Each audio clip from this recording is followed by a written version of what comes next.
1000 మంది పొద్దున పూట అటు దాటి ఇళ్లల్లో పనులు చేసుకొని కంపెనీలలో పని చేసుకొని మళ్ళీ వాపసు వస్తారు. ఆ క్రమంలో అనేక మంది ప్రమాదానికి గురై చనిపోతున్నారు. నేను వారికి కోరినాం, సరే మీరు ఆర్యూబీల మీద ఆర్ఓబీల మీద ఎంత దృష్టి పెడుతున్నారో పట్టణాలలో ఉండేటువంటి ఈ సమస్యల మీద కూడా మీరు దృష్టి పెట్టాలని చెప్పి వారు కోరినప్పుడు తక్షణమే స్పందించాడు. ఇది మొదలు పెట్టాల్సిందే.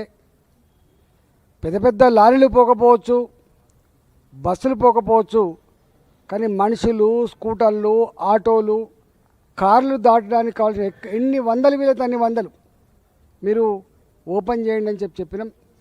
₹1 కూడా రాష్ట్ర ప్రభుత్వం ఇవ్వకుండా కేంద్ర ప్రభుత్వమే పూర్తి స్థాయిలో వీటికి ఖర్చు పెట్టాలని చెప్పుకోవడం జరిగింది.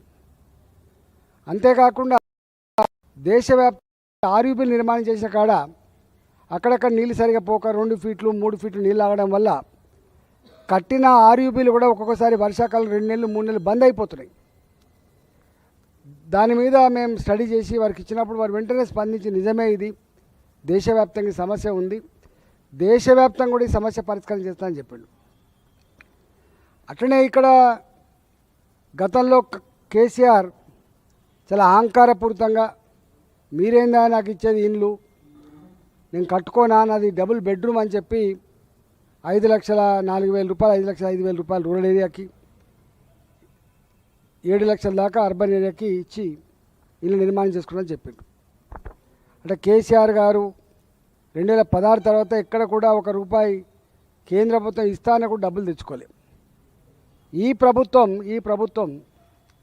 రేవంత్ రెడ్డి గారి సర్కార్ కోరుతుంది, కానీ దానికి సంబంధించిన ఫార్మేట్ కానీ ఇక్కడ ఒక ఇందిరమ్మ కమిటీలను ఇచ్చిన ఇళ్ళ కోసం. అంటే ఇందిరమ్మ కమిటీలే సెలక్షన్ చేస్తాడట, అలకేట్ చేస్తాడట, ఇందిరమ్మ బొమ్మనే వేస్తాడట తప్ప పైసలు కేంద్రానికి కావాలి. రూరల్ ఏరియాలో 1,25,000 రూపాయలు, అర్బన్ ఏరియాలో 1,75,000 రూపాయలు కావాలి, కానీ వారు మాత్రం వాళ్ళ పేరే పెడతా అని చెప్తే మేమన్నాం పేరు ఎవరిదైనా పెట్టుకోండి సార్, కానీ తెలంగాణకు మాత్రం పేదవాళ్ళకి ఇల్లు కావాలని చెప్పడం జరిగింది. ఇట్లా రూరల్ డెవలప్మెంట్ మినిస్ట్రీ కావచ్చు, అర్బన్ డెవలప్మెంట్ మినిస్ట్రీ కావచ్చు, రైల్వే మినిస్ట్రీ కావచ్చు, నేషనల్ హైవేస్ కావచ్చు, అదేవిధంగా సెంట్రల్ రోడ్ ఫండ్ రోడ్స్ కావచ్చు, ఇవన్నిటి మీద కూడా మేము మాట్లాడాం. ఇక్కడ బాధ అనిపించే అంశం ఏంటంటే ఒకవైపేమో కేంద్ర ప్రభుత్వ పరంగా ప్రతి నెలకు 2 సార్లు 3 సార్లు ముఖ్యమంత్రి గారు పోతున్నారు, మమ్మల్ని కూడా రిక్వెస్ట్ చేస్తున్నాడు, మేము కేంద్ర ప్రభుత్వ సహాయం కోరుతున్నాం. కానీ సొమ్మొకరిది సోక్కొకరిది అన్నట్టుగా ఇక్కడ మాత్రం రేవంత్ రెడ్డి సర్కార్ అన్నీ మేమే చేస్తున్నాం, కాంగ్రెస్ పార్టీ చేస్తుంది, ఇందిరమ్మ స్కీమ్లు అని పేరు పెడుతున్నాడు. దాంట్లో ఒకటి నేషనల్ ఫుడ్ సెక్యూరిటీ యాక్ట్ మీకు తెలుసు. అదేవిధంగా బియ్యం సమస్య కూడా నేను కూడా డిపార్ట్మెంట్లో పనిచేసిన కాబట్టి నాకు ఐడియా ఉంది కాబట్టి చెప్తున్నా. కేంద్ర ప్రభుత్వం యొక్క క్రైటీరియా బిలో పావర్టీ లైన్ వేరు, రాష్ట్ర ప్రభుత్వ క్రైటీరియా వేరు. అయినప్పటికీ కూడా ఈ రాష్ట్రంలో కేంద్ర ప్రభుత్వం 56.9 లక్షల మందికి, అంటే దాదాపు 57 లక్షల మంది కార్డులకి బియ్యం ఇస్తుంది. అంటే దాదాపు 1,91,00,000 మందికి ఇస్తుంది. రైస్ క్వాంటిటీ వచ్చేసి 9,55,000 మెట్రిక్ టన్నులు కేంద్ర ప్రభుత్వం ఇచ్చేటువంటిది. స్టేట్ గవర్నమెంట్ ఇచ్చేది కేవలం 49.4 లక్షల మెట్రిక్ టన్నులు మాత్రమే. అదేవిధంగా అంటే మొత్తం కలిస్తే కూడా 9 లక్షల మెట్రిక్ టన్నులు ఇస్తుంది. అంటే అర్థం ఏంటంటే రాష్ట్ర ప్రభుత్వం కంటే కూడా కేంద్ర ప్రభుత్వమే నంబర్ ఆఫ్ కార్డ్స్కి బియ్యం ఎక్కువ ఇస్తుంది, 1,91,00,000 మందికి ఇస్తుంది. రాష్ట్ర ప్రభుత్వం ఇచ్చేది మాత్రం 1,50,00,000 మందికి మాత్రమే. మొత్తం కలిస్తే సంవత్సరంలో కేంద్ర రాష్ట్ర ప్రభుత్వాలు కలిసి ఇచ్చే బియ్యం 18.55 లక్షల మెట్రిక్ టన్నులు. మొత్తం 1,06,000 కార్డ్స్ ఉంటే 3.4 కోట్ల మందికి ఈ బియ్యం వస్తాయి. ఇష్యూ ఏంటంటే కేంద్ర ప్రభుత్వమే, నరేంద్ర మోడీ గారి ప్రభుత్వమే బియ్యాన్ని రాష్ట్ర ప్రభుత్వానికి రూపాయి ఖర్చు లేకుండా ఉచితంగా ఇస్తూ ఉంటే కార్డు మాత్రం ఇవాళ రేవంత్ రెడ్డి గారి ఫోటోను, ఉత్తమ్ కుమార్ గారి ఫోటో పెట్టిస్తారట. ఎక్కడి న్యాయం ఇది? మేము ఎప్పుడు అంటలే, మేము మోడీ గారి ఇంట్లోకెళ్ళి ఇస్తున్నారు, భారతీయ జనతా పార్టీ ఇంట్లోకెళ్ళి ఇస్తున్నారు మేము అనట్లే.